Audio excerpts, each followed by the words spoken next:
అందరూ మాట్లాడాలి. అయ్యా నాకేం తెలుసు అని అనకూడదు. ఎందుకంటే ప్రతి వారం అందరూ ప్రార్థనకు వస్తున్నాం కదా, ప్రార్థన చేస్తాను. ప్రతిరోజు నేను ప్రే చేస్తున్నాను. మీ మనస్ఫూర్తిగా మీరు చెప్పండి. ప్రతిరోజు నేను ప్రే చేసుకుంటున్నాను. వాక్యం అంటే చదువు రాకపోతే ఓకే, నేను ప్రతిరోజు దేవునికి ప్రార్థన చేస్తున్నాను అన్నవాళ్ళు. సరే ఇది అది అది అది మీరు మీ మనస్సాక్షికి సంబంధించింది. దేవుడు అంటే ఎవరు? యేసయ్య అంటే ఎవరు? ఇన్ని ప్రార్థనలు ఏంటి, ఇన్ని ఆరాధనలు ఏంటి? నేనే చెప్తాను, మీరెవరు మాట్లాడతలేరు కాబట్టి. దేవుడు అంటే ఎవరంటే సృష్టికర్త. ఎవరు? సృష్టికర్త అంటే ఎవరు? అంటే ఏంటి ఆయన పనేంటి? ఆకాశము క్రింద, ఓన్లీ ఈ భారతదేశం కాదు, ఈ ఒక అమెరికా దేశమే కాదు, ఆకాశం క్రింద ఎంత సృష్టి అయితే నిర్మించబడి ఉందో సమస్త సృష్టిని ఆయన ఏం చేశాడు? మాట్లాడాలి. సృజించాడు. ఏం చేశాడు? సృజించాడు. ఈ భూమి మీద ఆయన అడుగు పెట్టినప్పుడు అంటే భూమి మొత్తం ఎట్లా ఉందంటే శూన్యంగా ఉంది. శూన్యం అంటే ఏంటి? ఏమీ లేదు, చీకటి. మొత్తం ఎలా ఉంది? చీకటిగా ఉందంట, ఏమీ లేదు భూమి మీద. ఆయన ఏం చేశాడంటే నోటి మాటతో సూర్యుని చంద్రుని సృజించాడు. నోటి మాట ద్వారా మనం ఏదైనా చెప్తే, నోటి మాట ద్వారా ఈ కుర్చీ రా అంటే వచ్చిందా? చెప్పండి, మనం విన్నా అంటే నోటి మాట ద్వారా ఇవాళ సూర్యుడు రా అంటే వచ్చిందా? కానీ ఆయన అంటే నోటి మాటతో భూమి కలుగును గాక, సూర్యుడు కలుగును గాక, చంద్రుడు వచ్చును గాక అని వాటికి ఏం పెట్టాడంటే ఫలానాటై నువ్వు ఇలా, నువ్వు ఇది. ఎప్పుడైనా సూర్యుడు చంద్రుడు ఒకేసారి వస్తుంది చూసారా? వాటి క్రమము వాటికి పెట్టాడు. అవి దేవునికి లోబడుతున్నాయి. నెక్స్ట్ భూమిని, ఆకాశాన్ని కాసేపు కొంచెం సేపు సైలెంట్గా ఉండాలి, మాట్లాడద్దు చిన్నపిల్లలు. సూర్య చంద్రులను, భూమిని ఆకాశము రెండింటిని దేవుడు ఏం చేశాడు? నోటి మాటతోని. ఇలా ఏదో మంత్రం వేసి ఈ భూమి కలగాలని మంత్రాలు జపాలు చేయలే. ఎలా చేశాడు దేవుడు? ఓన్లీ మాట, నోటి మాటతోని భూమి కలుగును గాకానంగానే అది ఏమైపోయిందంట? భూమి మొత్తం సృజింపబడింది. ఆకాశము కలుగును గాకానంగానే నోటి మాటతోనే. అంత పవర్ ఎవరికైనా ఉందా మనలో? ఎవరికైనా? దేవుడు ఎవరంటే సృష్టికర్త. నోటి మాటతోనే. చాలా మందికి మనిషి వాల్యూ తెలియదు, ఇప్పుడు మనకు తెలుస్తుంది అనమాట. ఎందుకంటే వాటన్నిటిని, పశువులను, జంతువులను, వాటన్నిటిని అంట నోటి మాటతోనే. మొత్తం ఈ చిన్న ఏలుక దగ్గర నుంచి పెద్ద సింహం వరకు, ఏనుగులు అన్నీ వాటిని ఎలా సృజించాడంట? నోటి మాటతోనే సృజించాడు. ఇవన్నీ 6 daysలో చేసేసాడు దేవుడు. భూమిని, ఆకాశాన్ని, సూర్యచంద్ర నక్షత్రములను, ఈ సమస్త జీవరాశులను, ప్రతి ఉన్నాయి కదండి ఈ భూమి మీద. ఎన్నైతే ఉన్నాయో ప్రతి ఒక్కదాన్ని ఎవరు సృజించారు? దేవుడు నోటి మాటతోనే సృజించాడు. కానీ మనిషి దగ్గరకు వచ్చేసరికి దేవుడు ఏం చేశాడంటే ఆయనే మట్టి దగ్గరికి వెళ్ళి తన చేతులతో, తన స్వహస్తాలతో, మనం కూడా ఇట్లా అనగానే అవదా? దేవునికి అసాధ్యమైంది ఏది లేదు, అయ్యేదే. కానీ దేవుడు ఏం చేశాడు? నేలమన్ను తీసి నరునిగా చేసి తన రూపాన్ని ఇచ్చి ఆయన రూపంలో, ఎవరి రూపంలో అంట? దేవుని రూపంలోనే దేవుడు ఏం చేశాడు? మనిషిని సృజించి ప్రాణం ఎలా పోసాడంటే జీవాయువుతో ఇట్లా ఊదాడనమాట. నాసికారంధ్రంలో ఊదితేనంట మనిషికి జీవాత్మ. అప్పటి వరకు మట్టి ఆయన ఒక మట్టి బొమ్మ చేసామనుకోండి, మనం ఊదితే దానికన్నా ప్రాణం ఏదన్నప్పుడన్నా ఎవరికన్నా వచ్చినట్టు చూసారా? ఈ ప్రపంచంలో ఎవరికి అలాంటిది రాలా. కానీ దేవుడు ఏం చేశాడు? నేల మన్ను తీసి, అప్పటి వరకు అది ఒక మట్టి ముద్దతో సమానం. అది ఎప్పుడైతే దేవుడు ఆ ముక్కు నాసికారంధ్రంలో ఆయన జీవాయువు ఊదగానే అంటే మనిషి రూపం, మనిషికి ఏమొచ్చింది? జీవం వచ్చింది, ప్రాణం వచ్చింది. మనిషికి ప్రాణం వచ్చింది. అయితే అయిపోయింది. ఇక్కడితో 7 రోజులు, 6 days 5 days వరకేమో ఈ సృష్టిని మొత్తాన్ని చేశారు. 6వ రోజు ఎవరిని చేశారంటే, ఎవరిని చేశారు? భూమిని, ఆకాశాన్ని, సూర్యచంద్ర నక్షత్రాలను, మొత్తాన్ని, సమస్త జీవరాశిని 5 రోజులు చేశారండి. 6వ ఎవరిని చేశారు? మనిషిని సృజించాడు. 7వ రోజు ఏంటంటే విశ్రాంతి దినం. అంటే ఈ రోజు ఆదివారం రోజు ఏమన్నారు? మీరు పనులు చేయొద్దు, ఏమి చేయొద్దు, ఆ రోజు మీకేంటి? విశ్రాంతి దినము. అయితే అయిపోయిందనమాట. ఇప్పుడు ఎవరిని సృజించారు? ఆదాము అనే వ్యక్తిని సృజించారని చెప్పాను కదా. అంటే ఫస్ట్ వ్యక్తి, ఈ భూమి మీద మొట్టమొదటి వ్యక్తి ఎవరంటే ఆదాము.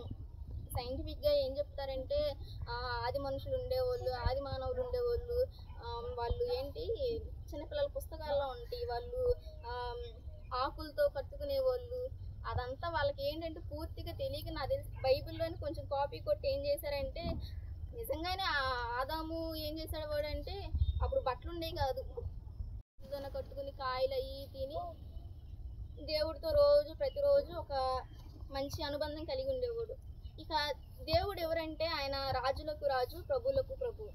ఆయన భూమి మీద ఎప్పుడు ఉండరు కాబట్టి మనిషికి ఒక తోడు కావాలి అంటారు కదా. పెళ్లి చేసేటప్పుడు నీకంటూ ఒక తోడు కావాలి అంటారు కదా. ఈ తోడుని రప్పించింది ఎక్కడంటే దేవుడే ఆలోచించి, ఇదిగో నువ్వు ఒక్కడివే ఇదంతా ఒక వనాన్ని ఇచ్చాడండి ఆదాంకి. ఒక పెద్ద వనం ఇచ్చంట, అందులోనంట అద్భుతమైన ఫలాలు, చెట్లు అన్నీ సమస్తం అన్నీ అంట. కానీ నువ్వు ఒక్కడివే ఈ వనంలో తిరుగుతున్నావు, నీకు ఒక తోడు కావాలి, నీకంటూ బ్రతకడానికి నీకు ఒక పక్కన ఒకరు ఉండాలని చెప్పేసి ఒక సహకారిగా తన ప్రక్కటి ముట్టుకులు. ఇప్పుడు స్త్రీని పురుషుని నిర్మించింది. ఈ భూమి మీద సమస్తమును ఎవరి మీద ఆధారపడి, ఎవరి మీద అధికారం కలిగి ఉంది? దేవుని మీద అధికారము కలిగి ఉందన్నమాట. మీరు అంటారు ఏమైనా చూస్తాను అంటే, నాకు హాస్టల్లో మా వాళ్ళకి చెప్పి వాళ్ళే అవునవును అని అనేవాళ్ళు. నేను ఏంటబ్బా ఎవరు మాట్లాడతలేదని నాకు వాళ్ళు కనబడుతున్నారు నాకు ముందు. అయితే దేవుడు ఎలా కలుగు చేశాడంటే, మొదట ఈ భూమి మీదకి వస్తే ఈ భూమి శూన్యంగా ఉంది. భూమిని ఆకాశాన్ని సృజించాడు నోటి మాటతో, సూర్యచంద్ర నక్షత్రంను సృజించాడు. తర్వాత స్త్రీని పురుషుణ్ణి మనుషులను దేవుడు సృజించి ఏం చెప్పాడంటే, ఇప్పటి వరకు నేను సృజించిన నోటి మాటతో సృజించినవన్నీ ఉన్నాయి కదండి, వాటన్నిటికి ఏం చెప్పాడంటే, వీటన్నిటి మీద నీకు అధికారము ఇస్తున్నాను. వేటన్నిటి మీద ఇప్పటి వరకు సృజించిన ప్రతి ఒక్క దాని మీద, దేని మీద, అన్నిటి మీద దేవుడు ఏం చేశాడంట? అధికారం ఇచ్చాడు. ఒక మనిషి నిజంగా దేవుడు ఎంతగా ప్రేమించాడంటే, మనం ఆదాము నుంచి చూస్తే మనకు అర్థమైపోతుంది కదా దేవుడు మనల్ని ఎంతగా ప్రేమించాడు. కానీ ఇప్పుడు ఏం జరిగిందంటే, దేవుడు అన్నాడు, ఈ వనంలో మీరు ఏ కాయ అయినా తినండి, ఏ ఫలమైనా తినండి, ఏదైనా తినండి, కానీ మంచి చెడు ఫలాన్ని ఇచ్చే ఒక చెట్టు ఉంది, దాని జోలికి మీరు మాత్రం వెళ్ళొద్దు. దీని మీద జంతువుల మీద, పశువుల మీద, ఆఖరి సింహ ఏది ప్రపంచంలో ఆయన నోటి మాటతో కలుగజేసింది ప్రతి దాని మీద ఆయన అధికారం ఇచ్చాడు. కానీ ఒక్క చిన్న మాట చెప్పాడు. ఏంటంటే, మంచి చెడులు ఫలం ఇచ్చే, కాయనిచ్చే ఒక చెట్టు ఉంది ఆ వనంలో, ఏదైనా వనంలో.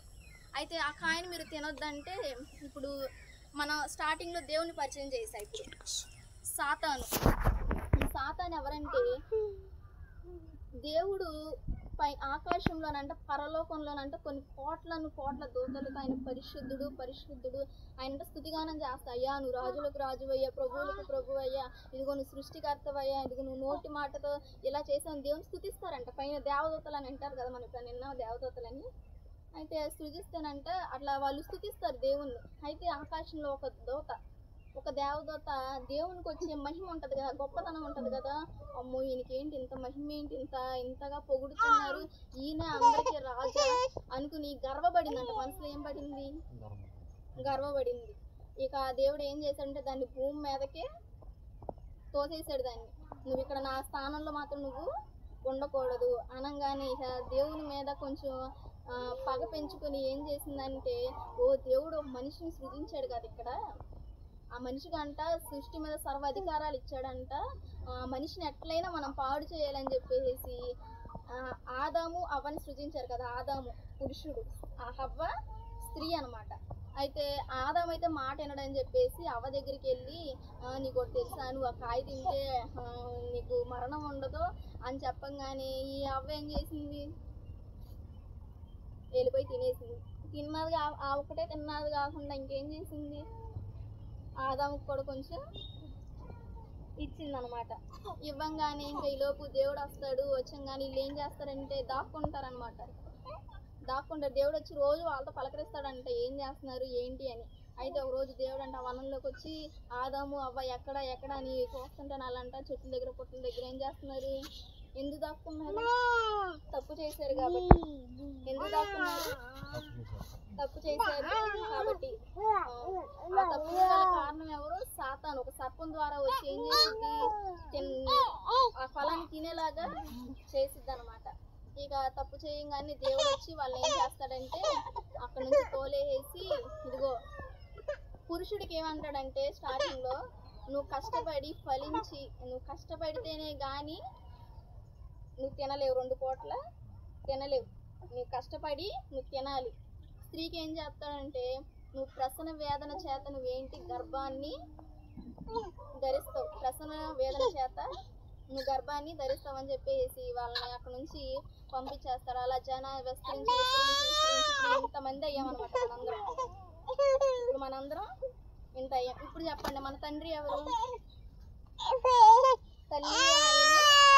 తండ్రిని ఆయనే. నీ తల్లి గర్భంలో పిండముగా రూపింపబడక మునిపే ఆయన నిన్ను ఏం తెలుసు. ఎందుకంటే ఇప్పుడు మన ఫస్ట్ పేరెంట్స్ ఎవరంటే మన తల్లి మన తండ్రి. ఎవరంటే ఎవరు? ఆయన ఆజ్ఞ లేనిది భూమి మీద ఏ ఒక్క మనిషి కూడా, ఏ ఒక్క పిండం కూడా ఏర్పడదు. ఆయనంట తల్లి గర్భములో పిండం అంటే ఎలా ఉంటుంది? రక్తపు ముద్ద. అంటే అప్పుడే నువ్వు తెలుసు నువ్వు ఇలా పుడతావు, ఈ తండ్రి ఈ దంపతులకు నువ్వు పుడతావు, ఇలా నువ్వు ఉంటావు, ఇలా నీ పని ఇలా జరుగుతుంది, ఇలా అలా అని నీ భవిష్యత్తు మొత్తం ఎవరికి తెలుసు అంట? దేవునికి తెలుసు. అన్నీ రాసేసి నిన్ను ఒక తల్లి గర్భంలో ఇప్పుడు వెళ్ళు ఇప్పుడు అని ఒక తల్లి గర్భంలో నిన్ను ఏం చేస్తాడు? అమర్చి పెడతారు కదా. కానీ ఇప్పుడు జరుగుతున్న పరిస్థితి ఏంటంటే చాలామంది మన తల్లిదండ్రులకు పుట్టిన తర్వాత మన తల్లిదండ్రుల వరకే మనకు గుర్తుంటాం, కానీ దేవుడు మనకు గుర్తుండడు. ఆయన మనల్ని పంపించినట్టు అదేమీ దొరకదు. ఎలా ఆయన బోధ మనకి వినిపిస్తుంది అంటే ఇలా సేవకుల ద్వారానో, ఇలా అయ్యా యేసు మనందరికీ ప్రభు అయ్యా, ఆయన నమ్ముకోండి, ఆయనే మన తల్లి, ఆయనే మన తండ్రి, ఈ సృష్టికర్త అని కొంతమంది వింటారు, కొంతమంది వినరు. ఆనాడు నిజంగా ఆదాము అవ్వ తినవద్దన్న పండుని తిన్నప్పుడు దేవుడు నిజంగా ఎంత బాధపడి ఉంటాడు ఒకసారి చెప్పండి. మీకు పుట్టిన పిల్లలే, మిమ్మల్ని బాగా నమ్ముకున్న వాళ్ళు, మీ మీద బాగా మీరు బాగా ఒకరి మీద నమ్మకం పెట్టుకున్నారు అనుకోండి, మీ పిల్లలే కావచ్చు, మీకు ద్రోహం చేశారనుకోండి, మీరు చెప్పిన మాట వినకపోయారనుకోండి, మీకు ఎంత బాధ ఉంటుంది ఒక్కసారి ఆలోచించండి. చాలా బాధ ఉంటుంది కదా. అయితే ఆనాడు ఆదాము అవ్వ చేసిన పనులకి దేవుడు ఎంత బాధపడి ఉంటాడు. కానీ ఎన్ని తప్పులు చేసినా అంటే దేవుడు ఏం చేసుకుంటూ వచ్చాడంట, క్షమించకుండా. సామాన్యంగా మనుషులు అన్ని తప్పులు చేస్తే మనుషులు క్షమించరు. 1-2 నేనే ఎందుకు క్షమిస్తానండి, నాకు అంత మంచి మనసు లేదంటారు. కానీ నువ్వెంత తప్పు చేసిన, ఎంత పెద్ద తప్పు చేసినా దేవుడు ఏం చేసుకుంటూ వస్తున్నాడు, వాటిని క్షమించుకుంటా. ఈ ఒక్కసారికి అనుకుంటా ఆయన ఏం చేశాడు, నీ పాప క్షమాపణ నిమిత్తం ఆయన ఏంటంట సిలువలో మరణించారు. నీ పాపాలను కడగటానికంట ఆయన ఏం చేశారు? ఆయన ఏ దోషం చేయలేదండి. ఆయన దోషం చేశాడు? ఆయన తప్పు చేశాడా? తప్పు చేసిన వాళ్ళని నిలబెట్టి ఏం చేస్తారు? కొరడాలతో కొట్టించి. ఆ కాలంలో ఏం చేసేవాళ్ళు అంటే తప్పు చేసిన వాళ్ళని కొరడాలతో కొట్టించి గొల్గొతా కొండ మీద ఏం చేసేవాళ్ళు? సిలువ వేసేవాళ్ళు. ఇలా క్రాస్ చూశారు కదా, సిలువ గుర్తు, దాని మీద వేస్తే వాళ్ళు ఏం చేసి ఉండి చనిపోయేవాళ్ళు ఎప్పుడుకో. కానీ దేవుడు ఏ తప్పు చేయలే. బాగా స్వస్థత లేని వాళ్ళని స్వస్థపరిచాడు. చెవిటి వాళ్ళని, మోగు వాళ్ళని, ఆఖరికి మరణ పడకల మీద ఉన్న వాళ్ళని సైతం దేవుడు ఏం చేశాడంటే తిరిగి లేవనెత్తాడు. ఈ భూమి మీదకి ఆయన ఒక నరుని రూపుగా ఎందుకు వచ్చాడంటే నీ పాపము నా పాపము నువ్వు భరించడానికి కోసం ఆయన ఈ భూమి మీదకి ఒక నరురూపిగా వచ్చారు. ఆయన ఆకాశం అందున్న దేవుడు అండి. ఆయన ఇట్ట కొడితే ఇట మొత్తం మాయం చేయగలరు లేదా? ఆయన శక్తి ఉంది కదా. చేస్తావా ఎట్లా అనుకుంటా వచ్చాడండి భక్తుడు అందరిని కాపాడటానికి అని చెప్పేసి ఏం చేశారంటే ఇలా ఆయన్ని కొరడాలతో కొట్టి, యెరూషలేము ఒక రకంగా చెప్పాలంటే ఇక్కడ నుంచి ఒక అరగంట పైనే ఉంటుంది అనమాట గొల్గొతా కొండ ఎక్కాలంటే. ఒక భారమైన సిలువ, పెద్ద సిలువ ఆయన భుజాన్న వేసి కొరడాలతో ఆయన కొట్టి ఆఖరికి ఆయన మరణించే వరకు అంట ఒక్క రక్తపు బొట్టు కూడా ఆయన శరీరంలో లేదంట. అంటే ఎంతగా కొట్టారు ఒక్కసారి ఆలోచించండి. ఒక్క రక్తపు బొట్టు కూడా ఆయన శరీరంలో లేదంట. ఎంతగా కొడితే ఆ రక్తం అంతా ఒక్క బొట్టు రక్తం కూడా ఒంట్లో లేకుండా ఉంటుంది కదా. ఇవన్నీ ఆయనకి శక్తి ఉందా లేదా? ఆయన అప్పటికప్పుడు ఆ సిలువను మోసి గాయాలన్నీ మాయం చేసుకునే శక్తి ఆయనకు ఉందా లేదా? ఉంది. అంత అధికారం ఉన్నా కూడా నీకోసం నా కోసం ఎందుకు మౌనిగా భరించాడంటే నీ పాపం నా పాపం క్షమించబడటానికి, నిన్ను నిత్య రాజ్యానికి చేర్చడానికి. ఆనాడు ఏ రోజైతే హవ్వను సాతాను తన వలలో పడే దేవునికి దూరం చేయాలని చూసిందో, ఇప్పుడు కూడా సాతాను మనలో ఉన్న ప్రతి ఒక్కరిని దేవుని నుంచి దూరం చేయాలని ప్రయత్నం చేస్తూనే ఉంటుంది. ప్రార్థన చేయనకుండా చేసిద్ది, వాక్యం చదవనకుండా చేసిద్ది, ప్రార్థనకి వెళ్ళాలని ఆసక్తి ఉండదు, వాక్యం వినాలని ఆసక్తి ఉండదు. చాలామంది ఆదివారం ప్రార్థనకు వచ్చి తర్వాత మళ్ళీ వచ్చే ఆదివారం పాస్టర్ గారు ప్రార్థన గుర్తొచ్చి తెలుస్తారు కదా. మన దేవుడు మన కోసం ఇంత త్యాగం చేస్తే మనం ఏం చేస్తున్నాం? మనం ఏమీ చేయట్లా. కాబట్టి ఇప్పటి నుంచి అయినా సరే ఇది ఒక హెచ్చరిక అనుకోండి. ఎందుకంటే తుఫాన్ వచ్చే ముందు మీ ప్రాంతంలో పిడుగులు పడే అవకాశం ఉంటుంది, లోపల ఉండండి, జాగ్రత్తగా ఉండండి అని మెసేజ్ వచ్చింది కదా. అలాగే దేవుడు కూడా నేను మరలా తిరిగి ఆయనంట రెండో రాకడ అతి దగ్గరగా ఉంది. ఇలా ఒకళ్ళ ద్వారా మీతో ఏం చెప్తాడంటే హెచ్చరిస్తాడు. ఇప్పటికీ మారు మనసు పొందని వారైతే, బాప్తిసం తీసుకొని వారైతే సిద్ధపడండి. ఎందుకంటే ఆయన రక్తం మీ కొరకు సిద్ధంగా ఉంది. ఆయన రక్తంలో మీరు కడగబడటానికి, మిమ్మల్ని కడగటానికి ఆయన ఏం చేస్తాను, ఆయన సిద్ధంగా ఉన్నాడంట. ఎప్పుడు వచ్చి నువ్వు బాప్తిసం తీసుకుంటావు, ఎప్పుడు వచ్చి నువ్వు దేవుణ్ణి నమ్ముకుంటావు, ఆయనలో నీ భక్తి జీవితాన్ని, నీ ఆత్మీయ జీవితాన్ని ఆయనకి నీ జీవితాన్ని ఆయనకి సమర్పించుకుంటావు, దేవుడు అంట ఎదురు చూస్తున్నాడు అనమాట. ఇంకొక ఉపమానం చెప్పి నేను వదిలేస్తాను. అయితే ఒక విశ్వాసి దగ్గరికి ఒక పాస్టర్ గారు, అమ్మ నువ్వు బాప్తిసం తీసుకోలేదు కదా, నువ్వు చనిపోతే నువ్వు నరకానికి వెళ్ళిపోతావమ్మా, నీకు నిత్య జీవం ఉండదమ్మా, సాతాను ఎదురుకుండా నిన్ను ఒక పక్కన సాతాను లాక్కెళ్ళిపోతాడు, ఒక పక్కన దేవుడేమో నిన్ను నిత్య జీవానికి చేరటానికి ప్రయత్నిస్తున్నాడు, ఒక పక్కన సాతాను ఏం చేస్తున్నాడు, నేను నరకంలో పడేయాలని చూస్తున్నాడు, దేవుడు వ్యతిరేకంగా చేయాలని నిన్ను చూస్తున్నాడు. బాప్తిసం తీసుకోమ్మా అంటే ఆవిడ అందంట, అయ్యా మా పిల్లలు ఉన్నారు, వాళ్ళు పెద్ద అయిన తర్వాత నేను బాప్తిసం తీసుకుంటాను అందంట. పెద్ద అయిన తర్వాత తీసుకుంటే సరే అని వాళ్ళు కొన్ని సంవత్సరాల తర్వాత మళ్ళీ పాస్టర్ గారు వచ్చి, అమ్మ మీ పిల్లలు పెద్దోళ్ళు అయ్యారు కదా, ఇప్పుడైనా బాప్తిసం తీసుకో అంటే అందంట, నేను మా పిల్లలకి వివాహం జరిగిన తర్వాత చాలామంది ఇలా ఉంటారు, అయ్యా నేను ఇప్పుడు తీసుకున్నా, మా అమ్మాయికి జాబ్ అయితే తీసుకుంటా, మా అబ్బాయికి వివాహం అయితే అలాంటి వాటికి పెట్టబాకండి. ఎందుకంటే అయితే ఇలా చెప్పిందనమాట. ఇలా చెప్తే వివాహాలు అయిపోయినాయి, మొత్తం అయిపోయింది, పిల్లలు పుట్టారు, అన్నీ అయిపోయినాయి. మళ్ళీ సేవకుడు వెళ్ళి బతిలాడుతున్నాడంట, అమ్మ మారు మనసు పొందుక, అమ్మ నిత్య జీవాన్ని దేవుడిని అనుగ్రహిస్తాడు, లేకపోతే నీ ఆత్మ నశించిపోయిద్దమ్మా, అక్కడికి వెళ్ళిన తర్వాత నువ్వు ఎందుకు నరకంలోకి వచ్చానని నువ్వు బాధపడుతూ మారు మనసు ఎందుకు పొందుకోలేదని నువ్వు ఏడుస్తావమ్మా అని ఒక హెచ్చరికగా చెప్తుంటే ఆడందరికీ తీసుకుందాంలే అనగానే ఈలోపంటే చనిపోయి అంటే దేవుని ముందు ఉందంట. ఎవరి ముందు ఉంది?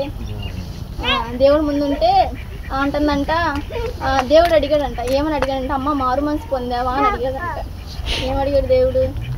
మారు మనసు పొందావా. అయితే ఆమందంట, అయ్యా నేను చర్చిలో బల్లలు ఇచ్చానయ్యా, కుర్చీలు ఇచ్చానయ్యా, నేను ఇంతమందికి భోజనం పెట్టానయ్యా, ప్రార్థన పెట్టించుకున్నానయ్యా, పాస్టర్ గారికి పెట్టానయ్యా, ఇది ఈ సహాయం చేసాను. మళ్ళీ దేవుడు అడుగుతున్నాడంట, అమ్మ మారు మనసు పొందావా. దేవుడు అవన్నీ పట్టించుకున్నాడా?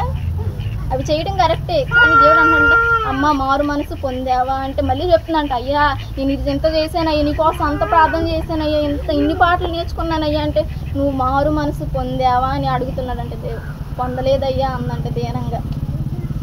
అయితే సరే ఈవిడందంట, అయ్యో ఒక్క అవకాశం ఇవ్వండి, నేను వెళ్ళి మళ్ళీ నేను భూలోకంలోకి వెళ్ళి నేను మారు మనసు పొందుకొని వచ్చేస్తాను అందంట.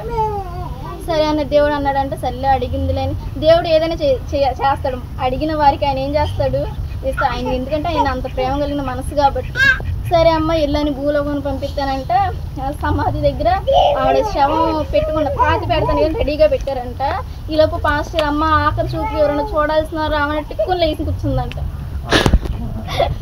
ఏం చేసింది, వెంటనే లేచి కూర్చుంది.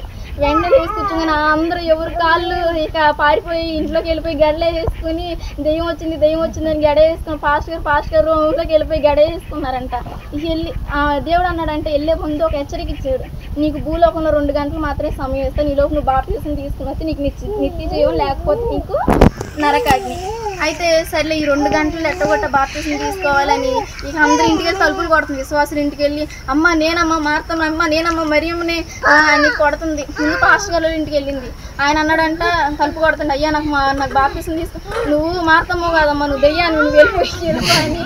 ఇక ఎట్ట వివాదం జరిగి ఊరంతా తిరిగి 2 గంటలు అయిపోయింది. ఇప్పుడు మళ్ళీ దేవుని దగ్గరికి వెళ్ళింది. ఏమన్నా తీర్పు తీర్చారు. ఎక్కడికి వెళ్ళింది?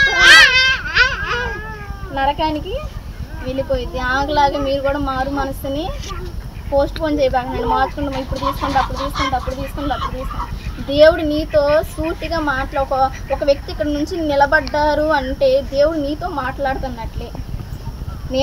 నా మాటలు కాదు ఇవి, నా మాటలు కాదు. నా ఇంత గొంతు దించుకొని ఇంత నిలబడి నేను మాట్లాడాలి అంటే నాకు అవసరం ఏంటి చెప్పండి? నా మాటలు ఇవి కాదు. ఒక వ్యక్తి నేను పదే మారు మనసు పొందు, ఇలా దేవుడు ఈ స్థానంలో నుంచి నేను నిలబడతానంటే ఎవరు మాటలు అయ్యి? దేవుని మాటలు మనం ఏం చేయాలి? విలువను ఇవ్వాలి. ఎందుకంటే ఆయన మన సృష్టికర్త. నువ్వు ఆయన దగ్గర నుంచి వచ్చావు కాబట్టి తిరిగి ఎవరి దగ్గరికి వెళ్ళాలి? ఈ లోక భోగాలు, ఈ లోక సుఖభోగాలు, ధనము ఎప్పటి వరకు అంటే కొంచెం వరకే. ఏవి కూడా ఈ బంధాలు కానీ, ఈ డబ్బు కానీ, ఈ ఆస్తిపాస్తులు కానీ ఏవి కూడా శాశ్వతం కాదు. అలాంటి వాళ్ళు మనం చాలా మందిని చూసాం. ఏం తీసుకెళ్ళారు వెళ్ళేటప్పుడు? మారు మనసు ఉంటే నీ క్రియలు బట్టి నువ్వు పరలోకానికి చేరతావు. ఇప్పటికైనా సరే దేవుని గురించి మీకు ఇంకా పూర్తిగా తెలియాలంటే ప్రార్థన చేయండి, దేవుడు మీతో మాట్లాడతాడు.